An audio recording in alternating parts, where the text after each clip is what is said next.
Agora vamos ter a Sara Rodi. Deixem-me dizer que, se alguém quiser depois fazer uma pergunta, não é nada aconselhável, mas pode fazê-lo ali naquele microfone que temos ao centro. Se tiverem alguma dúvida, está ali. Estão a ver o microfone todos? Sim. Pronto. Sara Rodi. Olá a todos, bom dia. Eu combinei ontem com o Alvin que vinha, portanto não trouxe nada preparado, mas achei que era a minha obrigação, é a obrigação de todos nós dar o nosso contributo, por mais pequeno que seja. Eu sou uma pessoa que gosto muito de pensar, às vezes penso um bocadinho mais, e quando se começou a falar em crise e nestes grandes problemas que nós estamos todos a viver, achei que devia fazer como faço em relação à minha vida, que era, temos um problema, vamos resolvê-lo. E costumo fazer em minha casa, é prática habitual fazer brainstormings, que há pessoas aqui criativas, possivelmente, quem não é também já ouviu falar. O brainstorming é, no fundo, é nós lançarmos, chutarmos ideias, por mais disparatadas que sejam, até que surja alguma que efetivamente nos ajude a sair daquele problema. E comecei a fazer, escrevi lá no meu flipchart, mudar Portugal, ultrapassar a crise, e fui lançando ideias que me iam surgindo. E já nessa altura pensei que uma das ideias que eu tinha lá no meu flipchart era exatamente fazer isto por Portugal. Era ir de norte a sul de Portugal, recolher ideias e perguntar às pessoas o que é que elas achavam que Portugal devia ser. Portanto, grande Alvin, que sem nós comunicarmos, conseguiu pôr isto em prática. Agora, depois de fazer isto, pessoalmente, comecei a discutir as minhas ideias com amigos, em casa, com o meu marido, e depois fiz uma coisa muito engraçada, uma experiência muito gira, que foi perguntar aos meus, eu tenho 4 filhotes pequeninos, foi perguntar-lhes o que é que vocês acham? O que é que vocês acham que Portugal vai ser? O que é que vocês querem do país? E é uma experiência absolutamente fascinante, porque as crianças, ao contrário daquilo que a gente pensa, têm este olhar que nós vimos aqui. As crianças sabem que país é que querem ter. E, curiosamente, o país que querem ter não tem nada a ver com aquilo que nós andamos aqui um bocadinho a fazer e a construir. Elas sabem o que é que não querem mudar muita coisa. Agora, claro, são crianças. Mas eu até desafiava aqui o Alvin que numa próxima oportunidade, numa próxima iniciativa destas, nós chamássemos aqui crianças, jovens, adolescentes, para que possamos ouvi-los. Porque, efetivamente, o país que nós estamos a construir é para eles. E a maneira deles pensarem, a maneira deles se posicionarem perante a vida já não é a nossa. E o que aconteceu foi que eu, ao perguntar aos meus filhos que mundo é que eles queriam, acabámos por discutir um conjunto de situações da nossa vida prática, inclusive o ensino. E eu queria começar por aí, porque o ensino é exatamente o mundo deles e o seu dia-a-dia. Bem, se eu pegasse no ensino, eu tinha que revirar o ensino por completo. E pronto, e também as coisas têm que ser faseadas e têm que ser com tempo. Mas, efetivamente, eu acho que nós estamos num momento histórico em que nós temos que olhar para as coisas e questionar a fundo aquilo que nós estamos aqui a fazer, porque é verdade que temos a troca, é verdade que não temos dinheiro e isso são questões inequívocas, mas a maneira como nós vamos reconstruir as nossas estruturas é que pode ser original, criativa. E os portugueses, como nós também já aqui se disse, somos um povo, pela nossa natureza, criativos, sobretudo em momentos de crise. Somos os desenrascados. Mas então que desenrasquemos com criatividade. Eu ensino, eu acho que estamos num momento histórico um bocadinho para olhar para o nosso ensino e perguntar-nos efetivamente que crianças é que nós queremos ter no futuro? Como é que as vamos formar para os desafios que são os desafios do futuro e que não têm nada a ver com os desafios que foram os nossos? O que é que nós queremos que eles aprendam? Que ferramentas é que temos que lhes dar? E a partir daí toda a lógica do ensino vai ter que ser pensada. Claro que nós não podemos agora parar de os ensinar, não é? Isto tem que ser tem que ser uma reflexão que tem que ser feita em paralelo, mas um destes debates também tem que ser feito à séria sobre o ensino. Agora, uma das coisas que eu acho que se pode já pensar e que, a meu ver, está mal e nessa reflexão deverá ser pensado, é que o ensino está todo sobre uma lógica que é a lógica da competição. Eu acho, sinceramente, que foi a competição que nos trouxe um bocadinho até aqui. E acho que nós temos que mudar a lógica da competição para uma lógica de entreajuda. E, portanto, estou completamente de acordo com tudo o que vi aqui há bocadinho. Isto é só uma mudança de paradigma, parece assim uma coisa idealista, mas, efetivamente, se nós pensarmos que as nossas crianças não têm que ser formatadas para serem todas iguais, a primeira coisa que uma criança devia fazer quando chegasse à escola era tentar perceber e trabalhar no sentido de saber quem é que eu sou, qual é a minha diferença, qual é a minha mais-valia e de que forma é que eu posso pôr essa minha mais-valia ao serviço da comunidade e ao serviço do país. E, em última instância, ao serviço do mundo. E, portanto, não podendo já mudar toda a lógica do ensino neste momento, eu acho que uma das coisas que nós devíamos fazer já era, efetivamente, fazer workshops ou criar uma cadeira qualquer em que nós dessemos as seguintes ferramentas às crianças. Em primeiro lugar, sentido crítico, porque eles vão ter que questionar, vão ter que fazer esse trabalho que nós estamos aqui a fazer, que é questionar as estruturas. Em seguida, criatividade. Depois de destruir as estruturas ou de questioná-las, eles vão ter que as recriar. Portanto, temos que dar ferramentas para eles as recriarem.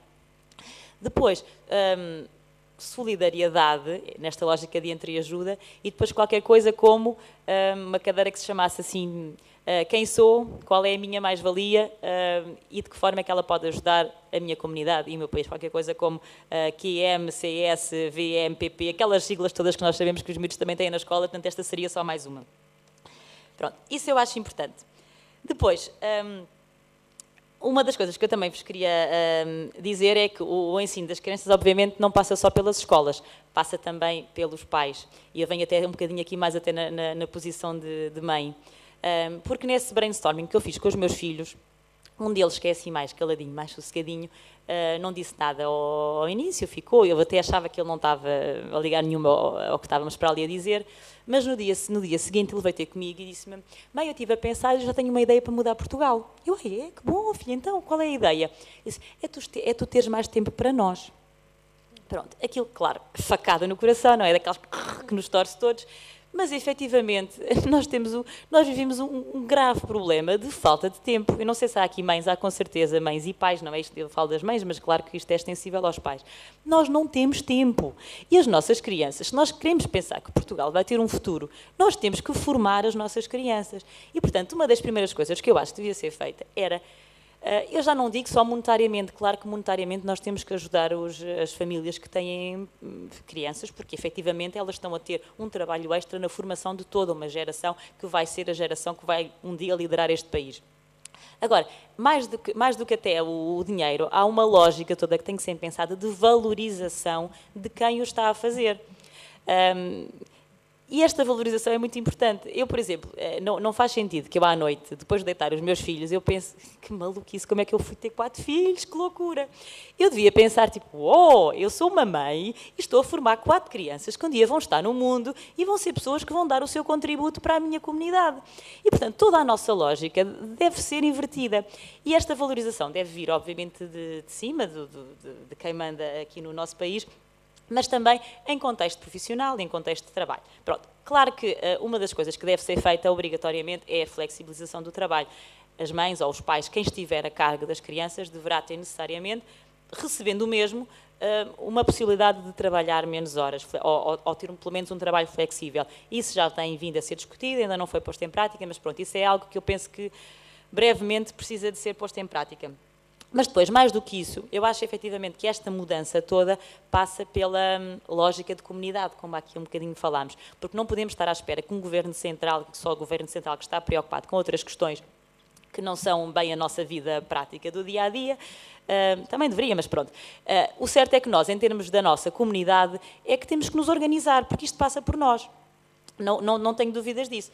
E, portanto, ao nível das mães, eu depois já passo-me para uma lógica um bocadinho mais geral, ao nível das mães, poderíamos exportar uma ideia que também funciona lá fora, na Finlândia e na Suécia. Nós aqui há bocadinho falámos um pouco da ideia da caixa, que eu também já conhecia, acho muito interessante, mas é criarmos grupos de mães, de pais, que se possam articular e que possam, dentro das suas mais-valias e das suas disponibilidades, colaborarem e organizarem-se, no sentido até de terem, porque lá está, nós também, para se queremos ser pais, também temos de fazer a nossa formação.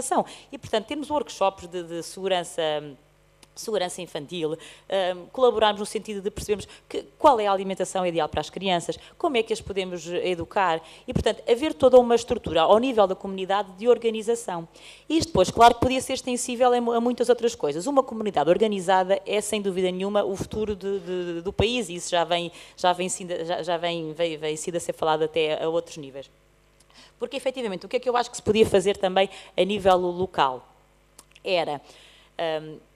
todos nós temos 18 anos, entramos na nossa comunidade, começamos a votar, não é?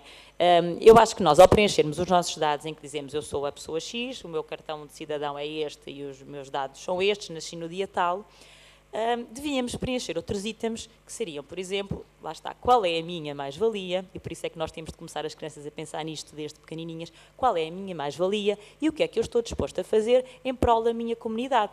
E a partir daí, a partir do momento em que nós somos oficialmente integrados nesta comunidade, nós criamos também o nosso próprio compromisso. Eu comprometo-me a, é verdade, quero ter os meus direitos dentro da comunidade, mas comprometo-me também com os seguintes deveres. E esses deveres pode ser tão simples como dar aquilo que nós temos de melhor. E este dar, se todos dermos, não é? Nós estamos a dar, mas estaremos também a receber. Vamos imaginar que o José é excelente a plantar batatas. Então, se calhar, o José podia se juntar com o Manel e com a Joana, que são ótimos e gostam imenso de trabalhar a terra, e vamos criar uma horta comunitária para a nossa comunidade, em que conseguimos criar produtos biológicos que possam ser vendidos a preços acessíveis, que possam, de facto, ser vendidos à comunidade. Temos a Joana, que gosta de fazer teatro. A mais-valia dela é que, de facto, é uma artista e gosta imenso de teatro. Então, junta-se com a Carolina e com a Maria Francisca e forma um grupo de teatro e vamos oferecer cultura à nossa comunidade. E, tenho 1 minuto. Tenho, então vou já acabar, pronto. E então, tudo isto passa, inclusive há pessoas que têm muita capacidade de criar empresas, criar valor. Então, se calhar, podem apadrinhar, podem juntar jovens e criar também forma de os ajudar e de fomentar e os ajudar, no fundo, a criar dinheiro e a criar as suas próprias empresas. Por último, queria só falar, tenho só mais 2 ideias em relação à ecologia. Acho que nós podíamos colocar sensores na nossa iluminação, porque nós temos ruas desertas que estão permanentemente iluminadas. Se calhar, se tivéssemos sensores, teríamos um investimento inicial, mas isso acabaria por nos trazer outro tipo de retorno. E por último, trazer também não só as crianças, a ouvir as crianças, mas também a ouvir as pessoas mais velhas. Há todo um conhecimento sobre, por exemplo, criar detergentes ecológicos, sobre criar produtos de beleza naturais feitos com os nossos produtos, mesmo mesinhas caseiras que nós estamos a perder. Tudo isso nós temos que trazer as pessoas de mais idade, que estão completamente desaproveitadas e paradas em casa, trazê-las à comunidade e voltar a ensinar estes ensinamentos que são importantíssimos para todos nós. E pronto, é só. Muito obrigada.